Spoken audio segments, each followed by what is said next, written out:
Do you like the metaverse? Because I like the metaverse, and I'm really excited that Virtua's Cardano Island is sponsoring this episode. Cardano Island is one of those projects I'm excited to have in our ecosystem.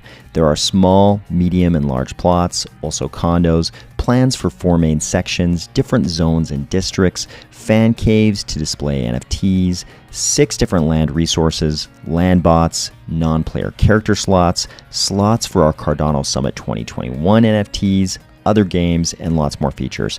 I bought a large plot on Cardano Island, and I can't wait to be on my land to see what this becomes. Check out cardano.virtua.com or click the link below. Something has been lost in certain parts of crypto. People have forgotten that the whole point was always to remove the device of fiat currency as a tool of economic tyranny. This is important. Notice that I didn't say government tyranny. I just said tyranny. The tyranny of the mob is also a very bad thing. I don't want a central bank inflating away the fruits of my labor to match the whims of Wall Street. I equally abhor the thought of a blockchain technocracy who can delete my accumulated assets on the capricious views of the elite cognoscenti who we already know can influence the crypto mob. The point wasn't to replace the old analog masters with new ones of our own making. The point was to gain our economic freedom once and for all. Ready? Let's go.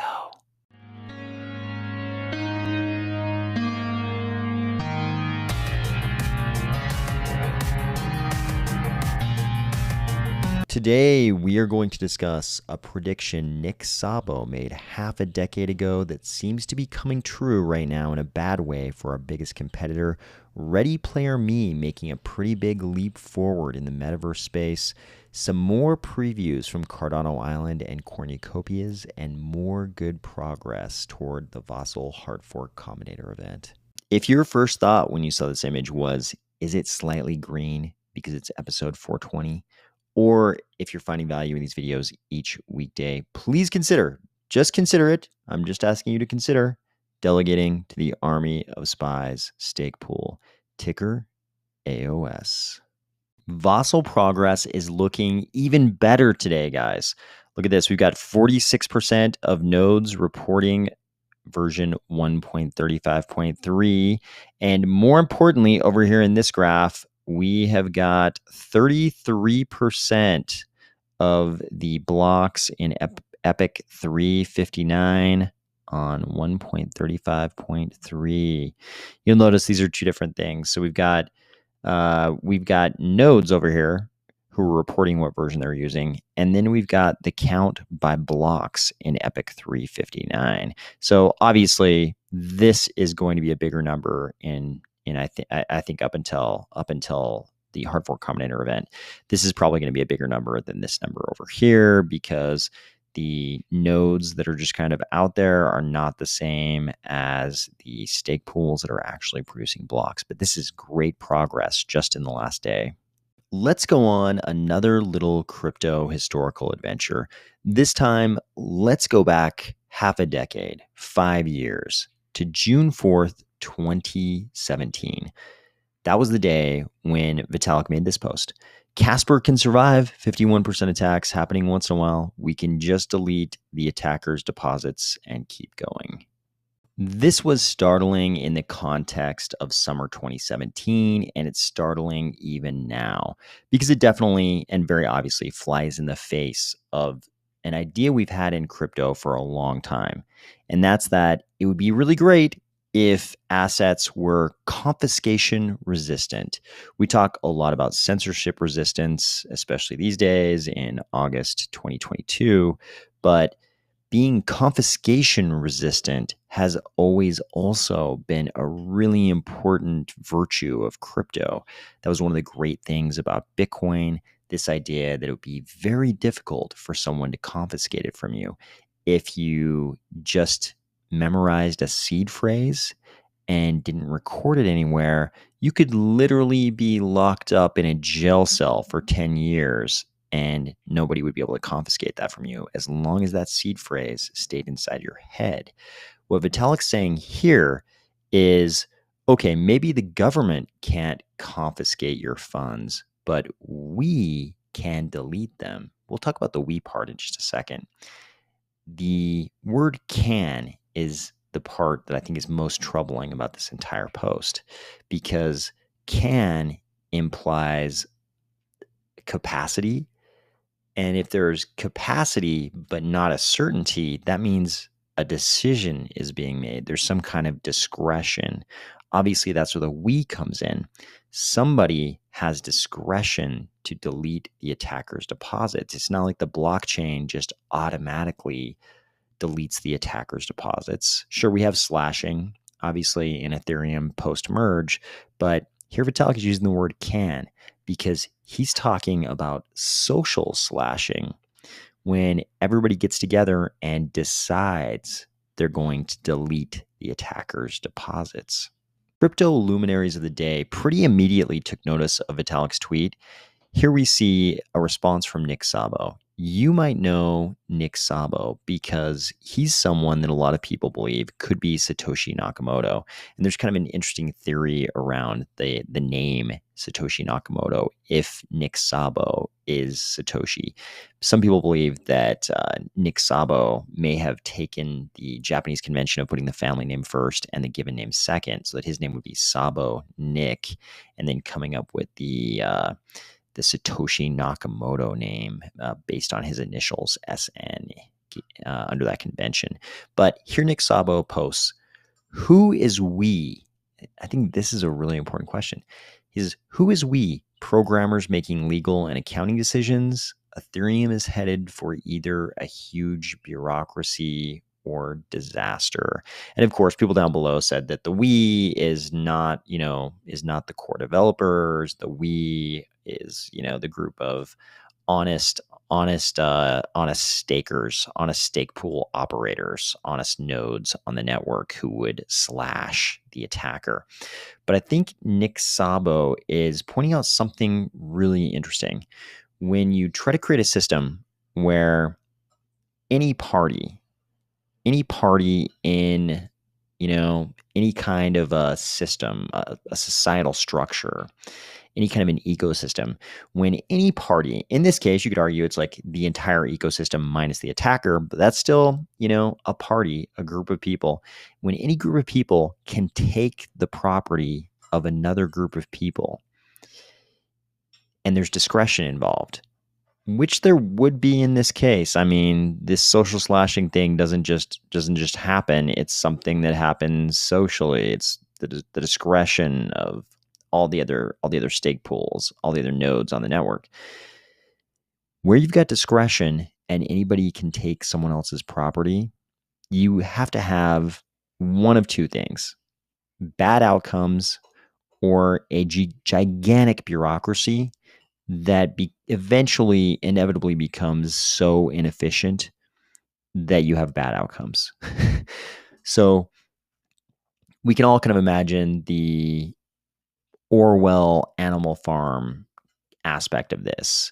It's like the livestock get sick of the farmer, and his tyranny over them as animals.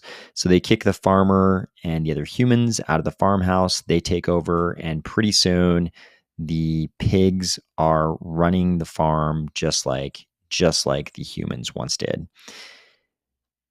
But it seems like the only way to avoid that is by creating government.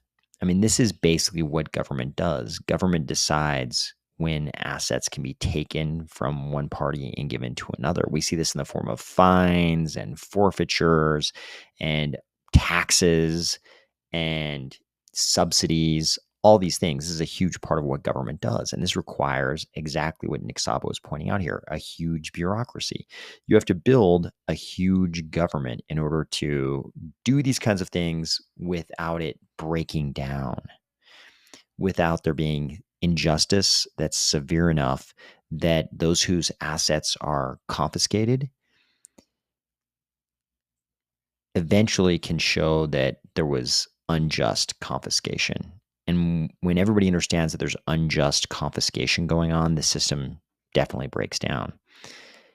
And it seems like if you don't build out this huge government, this huge bureaucracy, you inevitably get to that place where there are unjust confiscations. Whenever one party in society can take things from another party in society, there's always going to be injustice. And as soon as people see that, their faith in the system breaks down. The whole thing just kind of starts deteriorating.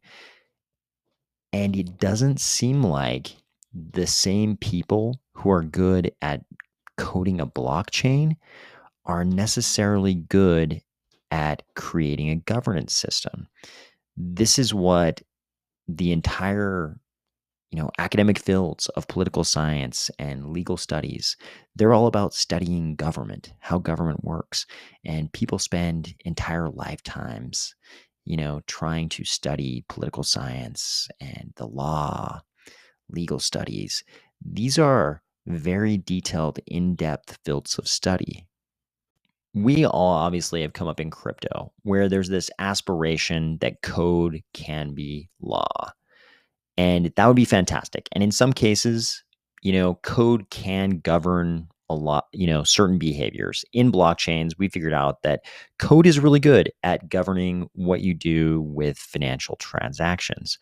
But the second you want to build government, it seems like it always turns out that the same people who are good at coding algorithms that govern things like blockchains, they have a certain skill set. And it's not necessarily the same skill set or a good skill set for building governments, especially when you got discretionary things like this going on. Whose assets get confiscated, whose assets get deleted, socially slashed. The people who are good at building blockchains, they have a certain skill set that's not the same skill set as political scientists and people who study the law. That those are different skill sets. The building of government governance requires a different skill set than the building of a blockchain. You could say that a blockchain is a certain type of, basic governance of certain things, but it's not the same as building a gigantic bureaucracy that is in charge of confiscation of assets like this on a discretionary basis. Something like $4 billion was raised in the EOS ICO, and they tried to build out governance. They tried to use the same skill set that was useful for building a blockchain to build out a system of governance and failed spectacularly, miserably. It's not like it almost worked. It was a spectacular failure. It never would have worked. Fast forward to August 23rd, 2022. And we have to give credit to Firu here for pointing out this commentary from Nick Szabo clear back in 2017. Firu says, the main function of blockchain consensus is to be objective and move away from politics around wealth. Politics brings all sort of human exploitation, and you're basically saying, let's reintroduce this.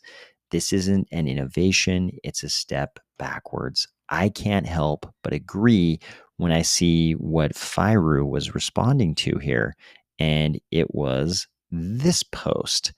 The threat of social slashing will keep centralized staking providers from censoring transactions. Imagine telling your depositors all their ETH is gone on the real Ethereum. Imagine the lawsuits. There's a fiduciary responsibility to stop staking if OFAC tells them to censor.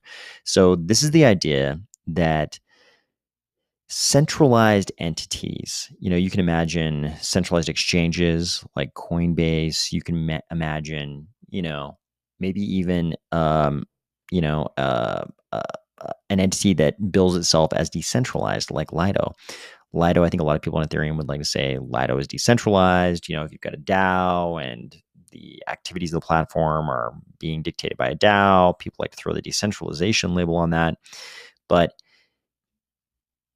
this idea that all of those types of entities are going to either they're either going to not comply with OFAC or stop staking. I don't know if that's a binary that will really hold true, because we've already seen some evidence, like Brian Armstrong has said, sort of off the cuff, that Coinbase would probably stop staking rather than, either defy the US government or comply with OFAC. But is everybody? I mean, are all of these entities, is no one in Ethereum is going to comply with OFAC? I don't know how well that's going to go, because we already know that developers still get arrested even if they just launched a protocol that's that's been put on the OFAC sanction list. So is Ethereum really going to be able to just continue defying the sanctions, and the US government is just going to be like, oh well, there it's all decentralized? Are all of these centralized exchanges really going to stop staking rather than defy the sanctions?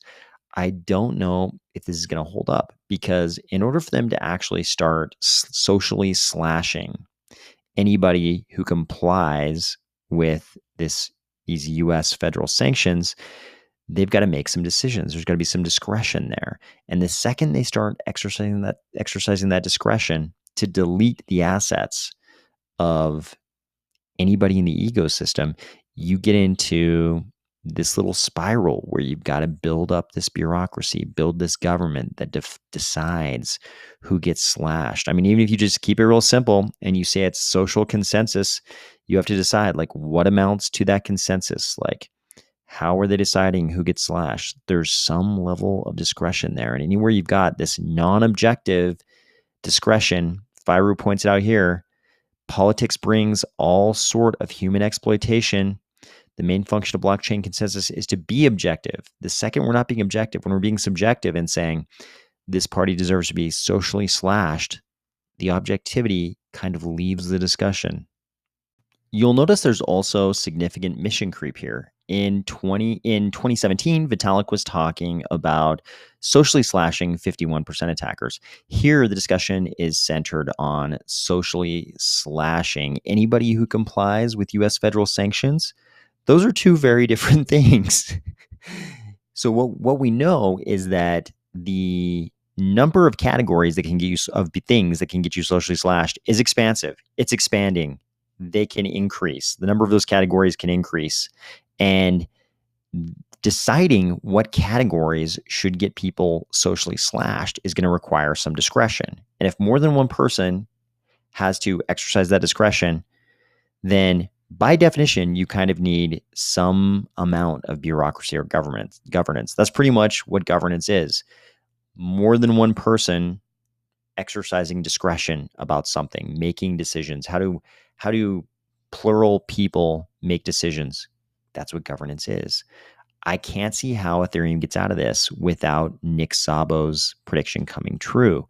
It's either build some type of big bureaucracy or disaster. I don't know if either one of those two options results in Ethereum still resembling the ethos of crypto that we were all familiar with up, in the early days and up till very recent times. Here's some news that makes me happy for the project in question, but is also slightly depressing.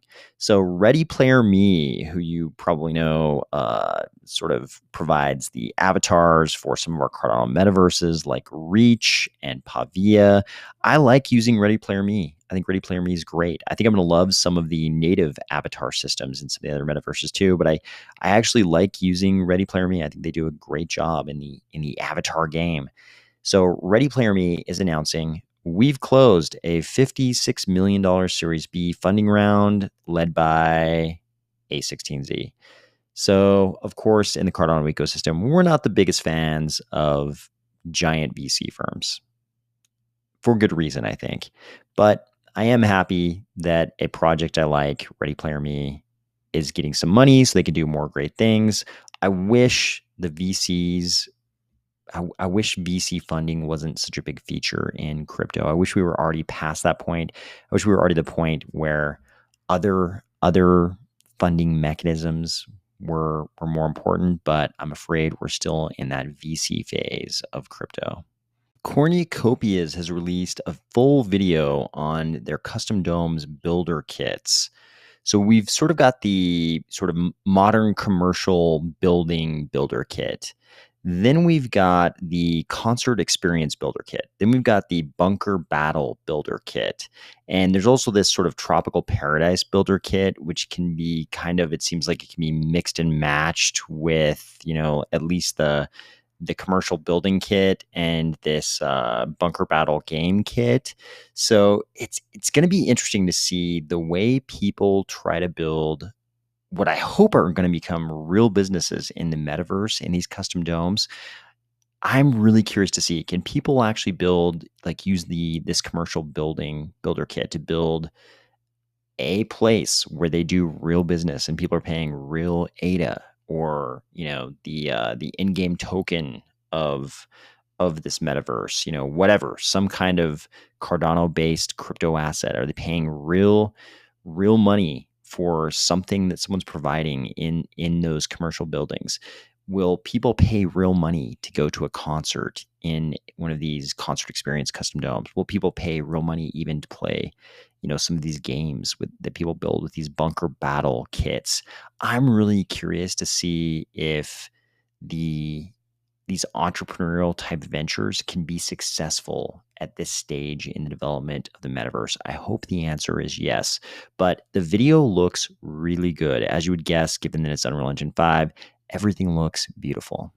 Finally, one of the mysteries about Cardano Island was solved. It was a little bit unclear, at least to me. Maybe everybody else already knew, but to me it was a little bit unclear exactly where these condo towers were going to be situated on Cardano Island. I mean, we kind of had this notion that they were going to be right on the water, pretty close to the beach or some kind of seashore or something, but we didn't, at least I didn't quite know exactly where on the island they would be. So Virtua released this video showing exactly where these condo towers are going to be.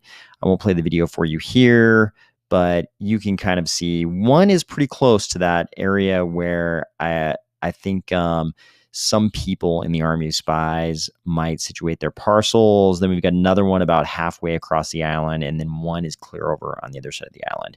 Probably common sense placement, but it's kind of interesting to see where things will actually lie on Cardano Island.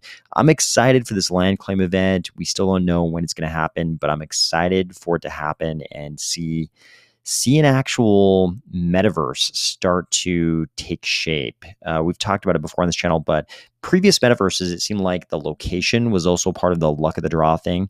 And this is going to be one of the first big metaverse projects in Cardano where we'll actually get to decide where we want our parcels to be. So that'll be kind of an interesting little social experiment. I hope you're having a great week, and I'll talk to you tomorrow.